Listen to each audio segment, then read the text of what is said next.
Welcome, acolytes, and SunnyV is at it again. Now this time he actually, again I did something wrong. No, please, don't bite me. Okay, he did something new again, and namely, he actually, he did a video named Most Hated Creators. Now, what does that mean actually? I don't know. Why is it called like this? Because I don't know. No, but to be honest, it's just most hated and loved comedians. Now, what does that mean? Well, comedians are a mixed bag. Now, why is this so? Because at the end of the day, either you like the freaking comedian or you don't. And I personally like offensive humor, like a lot of normal people. Not everybody agrees with that. So, it is what it is. I don't care that much. But, some people actually care about it, and well, that's why. Now, let's see what he actually has to say about it, and see what he says, how he actually made the next magnificent video, because, well, it's still SunnyV. You know he's a beast in that regard. So let's start now? No, yet. Good, now, yet. 5 admired comedians, there's another 5 who are completely despised, and it's no secret that joke thief Dane Cook fits snugly into category 2. Oh, he starts strong. Now this motherfucker, this guy is objectively bad. He literally stole jokes and actually tried to hide it and just be an asshole about it. But I'm sure he will explain why. In 2005, Dane Cook was listed as the world's most famous comic, although despite being known by an audience of millions, he was notably hated by every other comedian. A comedy radio host stated, "Not one comedian comes on my show and says I'm so happy for him, which is weird. They can't stand this poor guy, the reason for which being jealousy, at least according to Dane." A lot of jealousy. Damn. Okay. Yeah. A lot of animosity that I, at a young age, was famous, hanging around with beautiful women, rich. Although the real reason might have been because Dane had stolen their jokes, given he was called out for copying a bit done by Louis C.K. You can name your kid anything you want. I like that part. I'd like to give my kid an interesting name, you know? Like a name with no vowels, maybe, you know? Just like 40 F's, that's his name. I already have names picked out. I don't even know. First kid, boy, girl, I don't care. The first one that comes out, I'm naming it. Can you see the difference? Point at the difference and say they're absolutely the same thing. I think it's beautiful. It's feminine but strong at the same time. Time for bed. I said time for bed. Fans then noticed. At least he got a bit of a twist on it, but it's basically an exclusive reaction channel. Dane had also copied a bit by Dimitri Martin at around the same time. I went into a shoe store and I said, hey, can I get those in a 10? The guy said, sure, and he went in the back. Then a couple minutes later he came out and he goes, I don't have a 10, I have a 9. Great. Because while you were in the back, my toes were severed off. She walks out. She comes up to me, you guys, so enthusiastic, such like optimism. She's holding a boot. She comes right up to me and she goes, we have it in a 9. Great, you guys also have a bone saw anywhere nearby? With Patrick CC running through even more examples in this video before touching on another reason Dane Cook is hated, his joke about the Batman movie theater shooting. So I heard that the guy came into the theater about 25 minutes into the movie, and I don't know if you've seen the movie. The movie's pretty much a piece of crap. Pretty sure that somebody in that theater about 25 minutes in realizing it was a piece of crap probably was like, oh, shoot me. The controversial joke resulted in article after article, as well as Twitter posts reading, "Anyone who knows me knows I think Dane Cook is the single worst comedian ever. He's never been funny. Now he's just an awful human being." But while Dane Cook isn't liked for his disrespectful and sometimes stolen jokes, Theo Von is hailed for his unusual originality. His sense of humor has been described as so creative, unique, hilarious, and unorthodox that I can't compare him to any other comedian, which summarizes Theo Theo Von perfectly. There's a few guys, Theo's one of them, that have like a style of comedy that you will never be able to explain to someone. And by the way, I never heard him. I just learned about a new comedian. Nice.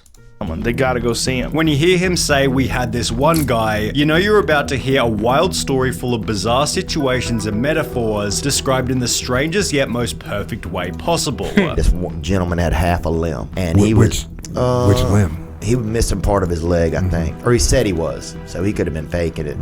CGI or something? I don't know what his name was. CJ, it was a white dude. Okay, Jack. He's the absolute king of the metaphor. Whenever he says something is kinda like etc., it's always the funniest, most outlandish comparison I've ever heard. You look like a guy if somebody had a cheat code in Double Dragon, bro.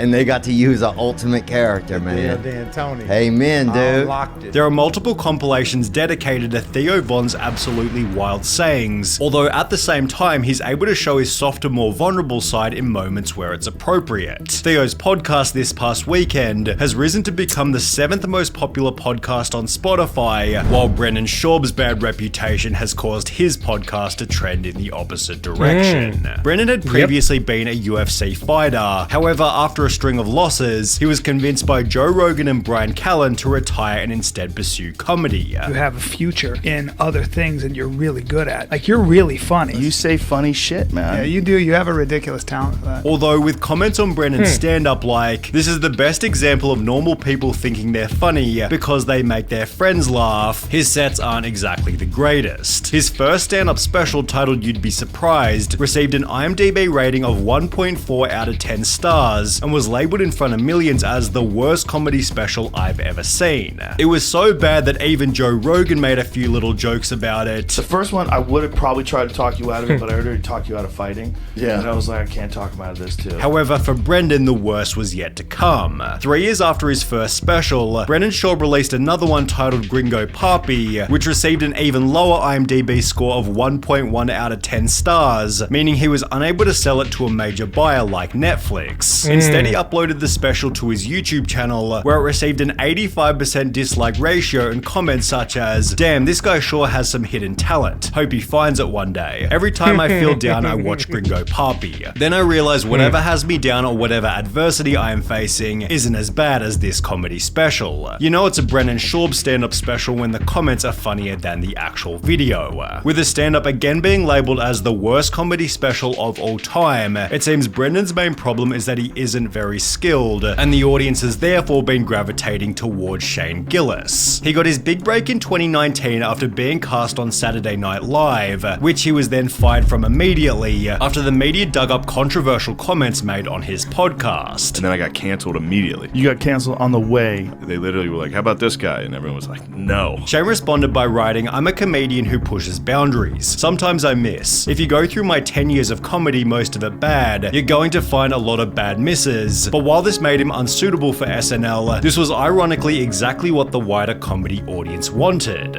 No wonder SNL fired him. He's actually funny." This, in combination with the mountains of press from the incident, took Shane's popularity to a whole new level. The months after SNL, our listenership probably quadrupled because then people heard about it and watched it. So it's helped the podcast. Like, this is actually funny. So it's helped the podcast. Tremendously. Only made crazier when he'd post his live set in Austin, which gained over 20 million views by touching on funny political topics, although in a good way where it felt like he didn't have an agenda. And I don't want to be on the other side of it where it's like, I'm a free speech guy. It's like, dude, I don't want to be involved in any of this. I just want to do comedy. Shane's great attitude and likable personality has made him the most subscribed person on Patreon with around 75,000 paid members, in comparison to Carrot Top, whose style was so unique the whole industry turned against him. Oh, wait. Carrot Top. He was controversial. Damn, I didn't know that. What the F?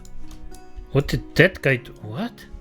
He gained popularity as a prop comic in the 90s, but while his shows were extremely smart and absolutely hilarious, O.J. Simpson's football. Okay, go deep, honey, go deep. Go. His bizarre look and style made him a punching bag for anybody and everybody. You're a funny guy, man, and you at least used to take a lot of shit, and I never understood it. I don't either. I would get shit for everything. It's like Nickelback. This became most obvious when Carrot Top simply flew over his city in a fighter jet. And the next day on the front page of the paper, Carrot Top disrupts city with flyover. And everyone's up in arms because the building shook and everybody was oh, what, there's a war happening? and I think they were really, honestly, just pissed because it was me. And in a Reddit thread talking about him, the only reasons people had to hate Carrot Top was he's annoying, not funny, and comes across as a gigantic douchebag, which pretty much confirms the theory. Carrot Top's name has become synonymous. I mean, you can say that because he was annoying, yes. It wasn't that bad, to be honest. Or I at least think it was fine. Like, his comedy wasn't the best of all, but his comedy was fine. Yeah, more or less.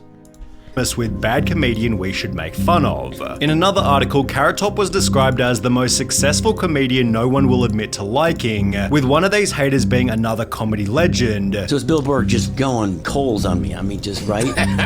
I mean, just bad. Who then apologized to Carrot Top after meeting him in person. And then when I finally meet him, he was like, dude, I am so sorry. Like, he came and hugged me. And Carrot Top was hated for so long that he's now considered a legend. They're kind of like saying, you know what, geez, he won't go away. We've been ripping on him, but he's for some reason he's still around, and you know what? He can stay now. You had somebody earn my wings. With Bobby Lee having earned his wings in a similar kind of way. One of the things that makes Bobby Lee so likable is his ability to laugh at himself for the sake of.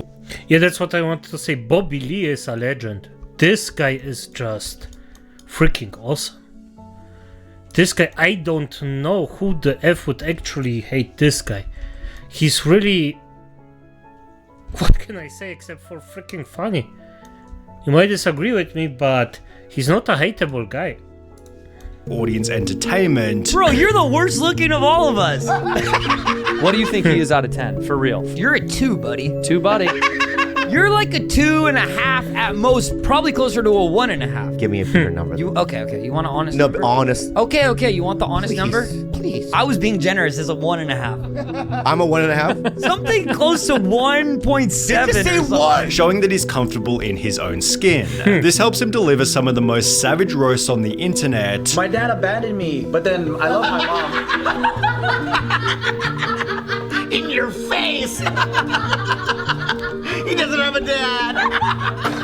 Although just like Theo Von, his fans also have a lot of respect for how open he is with his addiction issues and sobriety. Right before I was gonna get on the plane, I looked at my girlfriend and said, I'm gonna relapse. When it comes to Bobby Lee's stand-up, a Reddit user wrote, I've seen him do the same set at the Comedy Store like 3 or 4 times, and I nearly cried laughing each time, while another person called it the hardest I've laughed at a comedy show of a decent slate of shows. It seems Bobby Lee finds love from the audience regardless of what he's doing, while the audience has recently been finding many reasons to hate Tom Segura. At the start— Oh yeah, I really wondered what's wrong with him.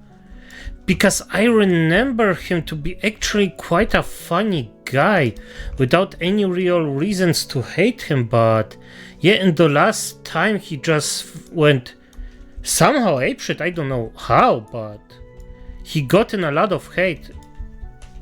Out of his career, Tom Segura was one of the more humble comedians. However, after losing over 50 pounds and building a net worth of 12 million, his ego became incredibly obvious. He'd begin to joke about the general population by calling them pores. So I've received a remarkable number of messages, countless poor people, about the use of a washcloth in the shower. And, you know, it's kind of well known, it's what pores do. However, it quickly became...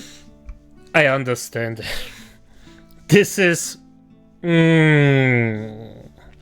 obvious that he wasn't really joking. Every time we talk about like a watch or a car, I'll get a bunch of messages from losers that try to tell me that I'm making them feel bad about their situation. I'm struggling with rent this month. Figure it the f*** out. In October 2023, Tom tweeted about being inconvenienced by American Airlines, and after being called entitled by his fans, Tom responded by stating all the pores and losers have the same response. Oh, you you are inconvenienced, well, you should accept it. That's what me and my dumb poor family have done for generations. This is why you're poor. In his next tweet, he'd respond to a fan by simply... Okay, yeah, this isn't a joke. Let's just say, if even one of those things are true, fuck him. Just honestly, really, just fuck him. This isn't funny. This is pure shaming of people. That's not even an attempt at humor. Damn, this is bad. Writing poor, while a third tweet read, the lowest level poors get upset, as they've been trained to do when you point out they're happy to do what I'm told servant mentality. They don't value time because their time is worthless. Yeah, and by the way, I will say this. Do I agree that he is to a little smidge of any kind that he's right? In a smidge of that smidge, yes, because one of the things that human beings just have to accept is that yes, if you invest time in something, you can actually make a good living out of it. No matter what you do, or for most things, you can make a good living out of something. Do you think you actually professionals or just learn it? And this is a lot of things. This is a thing that not everybody understands. But saying it like that, that's just shaming. This has nothing to do with any jokes or something. Nothing. You are specks of shit on a washcloth, and washcloths belong in the trash. The rant instantly turned Tom into laughing stock for the internet. Probably not that much money left over for the guys in the booth either. Oh, it's man. all Tom and Christina just running around, getting on private jets, making fun of poor people. While others dug deep to find his wealth was likely inherited. It turns out Tom was a trust fund kid. His father was the vice president and chief financial advisor of Merrill Lynch for 25 years, until he took over as the vice president and CFA for the Bank of America. His obituary Fuck him. Just fuck him. Yeah. mentions that Disgusting. he was a member of the Quail Valley Golf Club in Vero Beach, where a membership will run you a very modest $85,000 a year, not counting all of the other fees. This led Tom to remove the entire chain of airport tweets and avoid every question that might imply he's rich. What kind of car you have? What kind? You have cars? Yeah, I How many like cars cars. you got? You alright? Yeah. You know what, Tommy? Tom Segura has no excuse for being a douchebag, given Gabriel Iglesias is substantially richer and is one. Damn, Iglesias. Oh. I'm already smiling, mates. I'm already. This guy is funny as fuck, as freak. He's. Just look at his shows. Just look at them, Enrico Iglesias. Fluffy, also called Fluffy. Just, also a freaking legend. One of the most humble comedians. When you type Gabriel Iglesias controversy into Google, it seems the worst thing he's ever done is pay a fine to a venue for spending too much time recording a Netflix special. Back in 2014, one of these specials was leaked and uploaded to YouTube for free, although instead of issuing a copyright takedown, he'd share the links to his Facebook, adding, "I can't believe someone posted a direct link to watch my Fluffy specials online for free. The nerve. I hope no one shares or watches these before they get taken down," prompting a top comment reading, "This is why you're awesome, Fluffy. You don't whine about getting pirated, you promote it." Gabriel's nickname Fluffy is a joke about his own weight. And by the way, this is an awesome step, but in this case you really have to be a bit. I mean, he's rich, he doesn't care about it. I'm not even gonna end this. This was. I didn't think correctly about this. No, Fluffy doesn't give a fuck anymore. He's just rich. He can do stuff for free. That's fine for him. He won't miss it. But if he was a beginning comedian, then I would say, hey, watch out, because it can go awry if you don't watch out for your own ass. But no, it's Fluffy.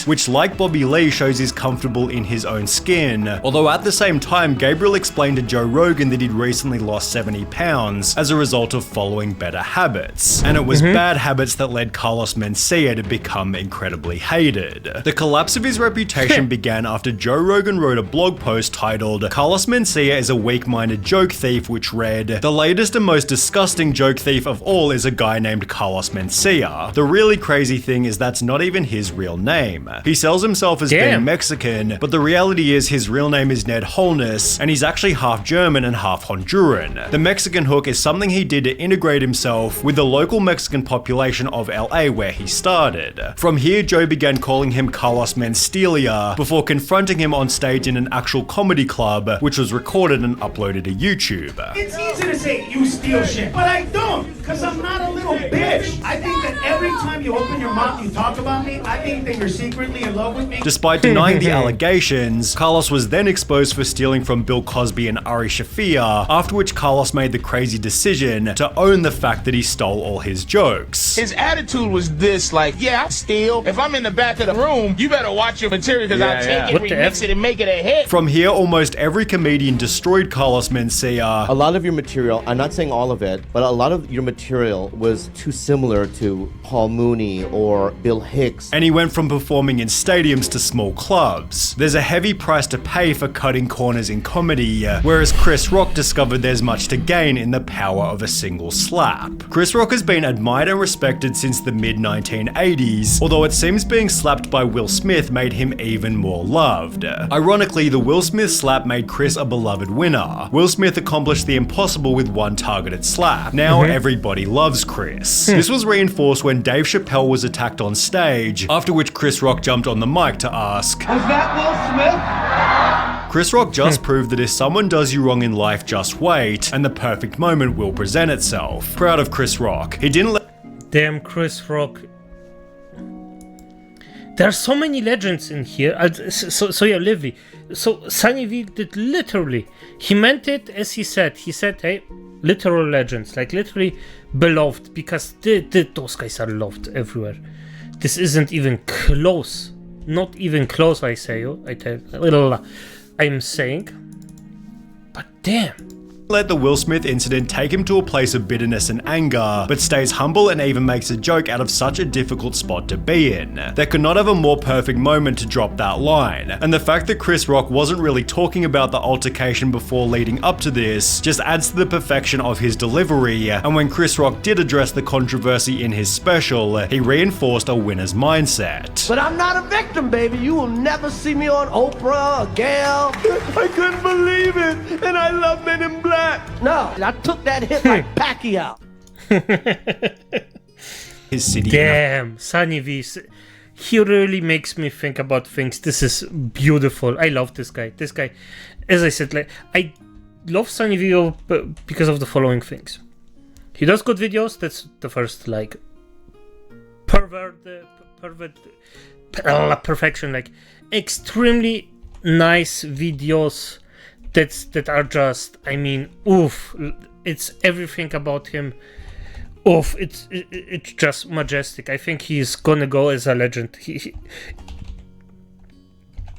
If he's gonna get out of this YouTube thing, he's gonna go out as a legend, because this is just beautiful what he's doing. It's so freaking nice.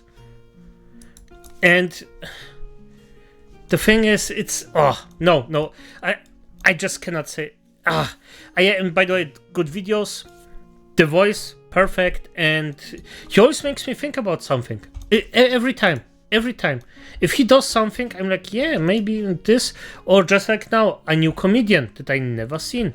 So why not? I'm gonna watch him, gonna support the comedian, just because I got the information.